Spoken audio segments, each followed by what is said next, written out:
মতিউর রহমান নিজামীকে জানানো হলো 3 ঘন্টা আগে আপনার 3 ঘন্টা পরে ফাঁসি। মুচকি এসে বলছেন আলহামদুলিল্লাহ রাব্বিল আলামিন। জল্লাদ বলছে স্যার, ফাঁসির ঘোষণা দেওয়ার পরে কোনো আসামি হেসেছে আমি জীবনে দেখি নাই, আপনি হাসলেন কেন? তিনি বলছেন এই সময়টার জন্য 60 বছর আল্লাহর কাছে মুনাজাত করেছি, 60টা বছর চেয়েছি আল্লাহ যেন আমাকে শহীদের মৃত্যু দেয়। তিনি ওযু করলেন, গোসল করলেন, লম্বা 2 রাকাত নামাজ পড়লেন। আমি ঘরের খবর জানি, কারণ ওনার মেজে ছেলে যেটা ব্যারিস্টার, ওটা আমার জামাই। আরমান আমার জামাই 8 বছর আয়না ঘরে ছিল, কাশেম আলী মিন্টুর ছেলে ব্যারিস্টার, 2টে ব্যারিস্টার, এটা আলেম। তারপরে এরা দেখতে গেছে, আমার নাতিটা সেখানে গেছে মুয়াজ, বলছে নানা নানা তো চলে যাচ্ছি, জান্নাতে তোমার সাথে দেখা হবে। ছোট বাচ্চা বলছে ঠিক আছে নানা, জান্নাতে আমরা একসাথে খেলবো।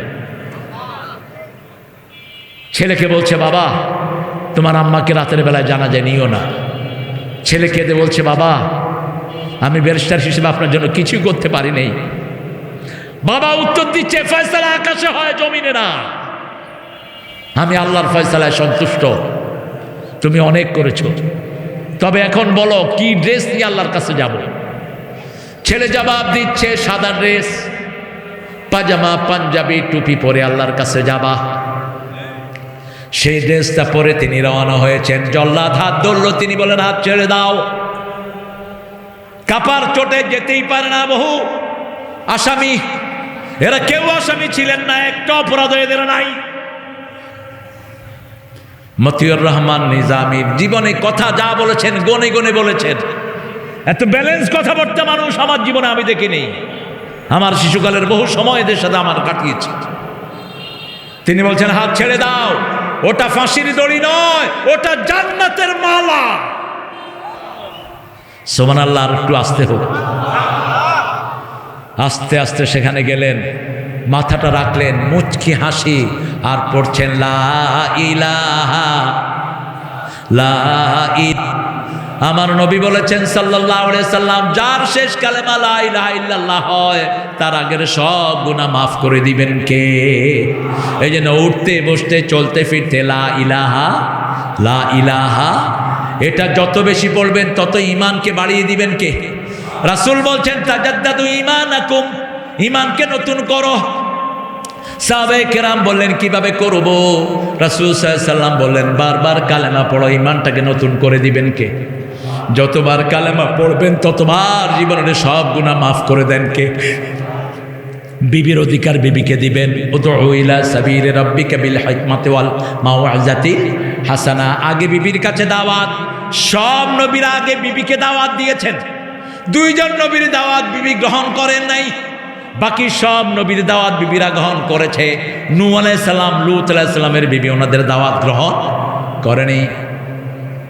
কানা তাহতা আবদাইনি সালিহাইনি ফাখানাতাহুমা, এই জন্য আল্লাহ বলছেন দরাবাল্লাহু মাসালান লিল্লাযীনা আমানু ইমরাআতা ফিরআউন ওয়া দরাবাল্লাহু মাসালান লিল্লাযীনা কাফারু ইমরাআতা নূহ ওয়া ইমরাআতা লূত। কাফেরদের জন্য 2 নবীর বিবিকে আল্লাহ আদর্শ করলেন, আর সবচেয়ে বড় কাফের স্ত্রীকে মুমিনদের জন্য আদর্শ করে দিয়েছেন। আসিয়া হলো মুমিনদের আদর্শ। বিবিকে দাওয়াত দিবেন, বিবির সাথে সুন্দর কথা বলবেন, বিবিকে একলা ছেড়ে দিবেন না। 5টা কাজ বিবির জন্য করবেন। কয়টা? 5টা। নিজে যা খাবেন বিবিকে, নিজে যে বিছনায় শুবেন বিবিকে, নিজে যে কাপড় পরবেন বিবিকে সেই কাপড় পরবেন। আপনার বিবির সব খরচপত্র কে দিবে? কথা কন না কেন? কয় আল্লাহ দিবে। এতে ভালো মানুষ, আল্লাহ আপনারে দিবে, আপনার বিবিরে দিয়ে। 5 নাম্বার, আপনার বিবিকে যখন কেউ আক্রমণ করতে আসে আপনি প্রোটেকশন দিবেন। আপনার ভাই আপনার বিবিকে মারে, আপনি কেন এত নপুংস হলেন? আপনার বোন আপনার বিবির চুল ধরে টানে, কোত্থেকে পেয়েছো এসব অসভ্যতা? মিসাকুন গালিজ, হেভি কন্টাক্ট দিয়ে তুমি বিবিকে ঘরে এনেছো।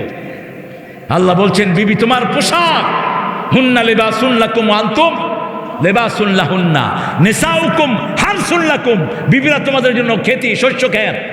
এই ক্ষেত যদি নষ্ট হয়ে যায় তোমার প্রজন্ম নষ্ট হয়ে যাবে। রাসূল সাল্লাল্লাহু আলাইহি সাল্লামের ব্যাপারে 11 জন বিবি বলতেন, আমাদের চোখে কখনো পানি আসলে সেই পানি মাটিতে পড়ার আগে রাসূলের হাতে পড়তো।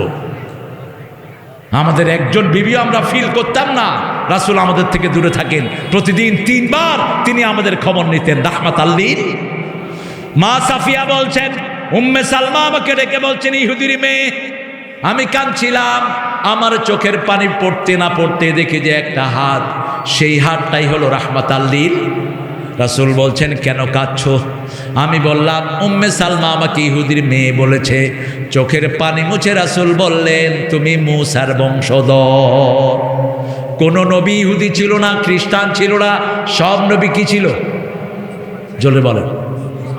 মুসলিম আমি, সংগ্রামী আমি চির রণবীর, আল্লাহকে ছাড়া কাউকে মানি না, নারায়ে তাকবীর, নারায়ে তাকবীর। সবচেয়ে সুন্দর আচরণ রাসূল করতেন বিবির সাথে, তারপরে মেয়ের সাথে, তারপরে পরিবারের ছেলের সাথে। ঘরে কখনো বস হয়ে ঢুকবেন না, ঘরে ঢুকবেন শিশু হয়ে। ওমর ফারুকের নসিহা, উদখুল তিফলান উখরুজ রিজালান, বের হবা পুরুষ হয়ে। আর আমাদের নপুংসগুলো বাহিরে কিল খায়া গিয়া বোর উপরে ঝাড়ে। এরকম বেয়াদব আছে না নাই? তুই বিবিকে মেরেছিস, ওই বিবি মাফ না করলে আল্লাহ তোমার মাফ করবে না। রাসূল সাল্লাল্লাহু আলাইহি ওয়াসাল্লামের ব্যাপারে মা আয়েশা বলতেন, ঘরে এসেই প্রথম হাতে ঝাড়ু নিয়ে ঘরটা ঝাড়ু দিতেন রাহমাতাল লিল। একসাথে খেতে বসতাম, প্রথম লোকমাটা রাসূল আমার মুখে তুলে দিতেন। কখনোই রান্না বাড়ায় আমাকে একা ছেড়ে দিতেন না। ইদফা বিল্লাতি হিয়া আহসান জাদিলহুম বিল্লাতি হিয়া আহসান। সবচেয়ে সুন্দর ভাষায় বিবির সাথে যদি কোনো কথোপকথন হয়, সুন্দর ভাষায় জবাব দিবেন। অশ্লীল অশ্রাব্য কথা বিবির জন্য যেন না হয়। সন্তানের জন্য সবচেয়ে সুন্দর কথাগুলো বলবেন, বিবিকে কমপ্লিমেন্ট দিবেন। রাসূল দিতেন। মা খাদিজাকে বলতেন, আপনার মতো নারী আল্লাহর আরশের নিচে জমিনের উপরে আর কেউ নাই, স্বয়ং আল্লাহ আপনাকে সালাম দিয়েছেন। মা আয়েশা ছাড়া রাসূল হাদিস বর্ণনা করতেন না। প্রত্যেক বিবির একটা না একটা গুণ আছে না নাই? আছে, বৈশিষ্ট্য মণ্ডিত করতেন। আর আমাদের একজন বিবি তারই খবর রাখতে পারে না। কি রাঁধছ? তোর ডাইল ভালোই হয়নি, এ কি রাঁধছ? এরকম আল্লাহর ওলি আছে না নাই? আহারে, আপনি রাঁধেন না একদিন ভাই, আপনি রাঁধেন। যখনই তার তরকারি খাবেন, সুন্নাহ হলো আপনি তার প্রশংসা করবেন। হাডুডিয়ে খোকে, কেমনে রাস্তা এত সুন্দর হইলো কেমনে? দেখবেন নিজে না খাওয়ায় কি করবে, আপনারে খাওয়ায় দেবে। খবরও তো নেয় না, নিজে মুরগির রান খায়, ও খাইলো কি খাইলো না খবর নাই। রাসূল সাল্লাল্লাহু আলাইহি ওয়াসাল্লামের ব্যাপারে এই জন্যই আল্লাহ বলছেন, মা আতাকুমুর রাসূলু ফাখুযুহু ওয়া মা নাহাকুম আনহু ফান্তাহু। যা কিছু আমার রাসূল দিয়েছেন সব তোমরা ধরো। সকাল থেকে রাত পর্যন্ত দাওয়াতের কাজ করতেন রাহমাতাল লিল আলামিন, দায়ী হিসাবে কাজ করতেন। একজন লোক এসে রাসূলকে খেজুর দিয়ে বললেন, হুজুর এগুলো সদকা দিলাম। রাসূল বলছেন, নবীদের জন্য সদকা খাওয়া জায়েজ, গরিবদেরকে দাও। কিছুদিন পরে ওই সাহাবী আবার এসে বলছেন, এগুলো হাদিয়া দিলাম। রাসূল বললেন, তুমি আমাকে পরীক্ষা করছো, আমি সত্য নবী নাকি? মানুষটা কেঁদে দিলেন আর বললেন, ইয়া রাসূলুল্লাহ, আপনাকে পাওয়ার জন্য মা ছেড়েছি, বাবা ছেড়েছি, 100 কোটি টাকার সম্পদ ছেড়েছি। আমি ইরানের একটা গির্জার ভিতরে আমি ধর্মীয় উপাসক ছিলাম। আমি বাইবেল পড়ে শুনলাম, তাওরাত পড়ে দেখলাম আপনি আসবেন মক্কায়। আমি মক্কায় আসলাম, আপনি চলে আসলেন মদিনায়। আমি চলে আসলাম মদিনায়। রাসূল বললেন, তুমি আর কি হলে ইসলাম গ্রহণ করবে? সাহাবী বললেন, আপনার পিছনে একটা মোহরে নবুয়ত আছে, আমি একটা দেখতে চাই। রাসূল উদলা করে দিলেন। সাহাবী চুমু খেয়ে পড়লেন, লা ইলাহা ইল্লাল্লাহু মুহাম্মাদুর রাসূলুল্লাহ সাল্লাল্লাহু। এইবার ওই সাহাবীর নাম হলো সালমান ফারসি।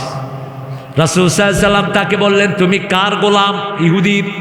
বলো তাকে কি হলে তোমাকে নাজাত দিবে, মুক্তি দিবে। ইহুদিরা দুনিয়া দেখে, মুসলমান দেখে আখেরাত। ইহুদি বলল, 100 খেজুর গাছ রোপণ করবা, যেই দিন খেজুর ধরবে সেই দিন তুমি মুক্ত। রাসূল বললেন, তাকে 100 খেজুর গাছ কিনতে বলো, আমি নিজে খেজুর লাগায় আসবো। এবার রাসূল গেলেন, নিজের হাতে কি করলেন? কি করলেন? 90টা নিজে লাগালেন, 10টা লাগালেন ওমর রাদিয়াল্লাহু আনহু। পানি ঢেলে বলেন, আল্লাহ 1 সপ্তাহের ভিতরে খেজুর দাও। 90টাতে খেজুর ধরলো, 10টায় ধরল না। রাসূল বললেন, ধরলো না কেন? ওমর কয়, এটা আমি লাগাইছি। এবার ওখানেও রাসূল পানি দিলেন, গাছে হাত দিলেন, খেজুরে দিলেন কে? হাত যেখানেই পড়তো, পুরুষ ছাগলের নিচে হাত দিয়েছেন, বাট বেরিয়ে গেছে। ইবনে মাসউদের বর্ণনা। ইবনে মাসউদ বলছেন, আমি যখন কালেমা পড়েছি তার আগের ঘটনা বলছি। একদিন রাসূলের সাথে 2 জন লোক আসলো, 3 জনই সুন্দর, তবে সবচেয়ে সুন্দর রাহমাতাল লিল। ওনারা 2 জন একটু লম্বা, রাসূল ছিলেন একটু শর্ট, কিন্তু রাসূল যখন হাঁটতেন মনে হতো উনি লম্বা। রাসূল বললেন, এর থেকে একটা ছাগল নাও যে ছাগলের দুধ দেয় না। প্রথম বললেন, আমাদেরকে একটু দুধ খাওয়াও। ইবনে মাসউদ বললেন, আমি ছাগলের মালিক না, আমি দুধেরও মালিক না, আমার মালিক আছে, আমি মাত্র পাহারা দেই। এবার ওই সুন্দর মানুষ বলেন, একটা দুধ ছাড়া ছাগল দাও। দুধ ছাড়া ছাগলকে আপনারা কি বলেন? খাসি। কি? হেলান? কি হেলান? হ্যাঁ, আচ্ছা, আপনারাও কিছু কিছু কথা বলেন গো মামুর বেটা। আমি ওই যে ওখানে মাদি, নর আর মাদি, নর আর মাদি। নর হলো পুরুষটা। তো ইবনে মাসউদ রাদিয়াল্লাহু আনহু বলছেন, সাহাবীদের মধ্যে সবচেয়ে বড় মুফতি ছিলেন কে? ইবনে মাসউদ। তবে মা আয়েশাকে বলতেন অধিকাংশ সাহাবী। উনি ওই পুরুষ ছাগলের নিচে হাত দিলেন, ওলান বের হলো, দুধের বাট। এখন আবু বকর হাত দিলেন, দুধ ঝরা শুরু হলো।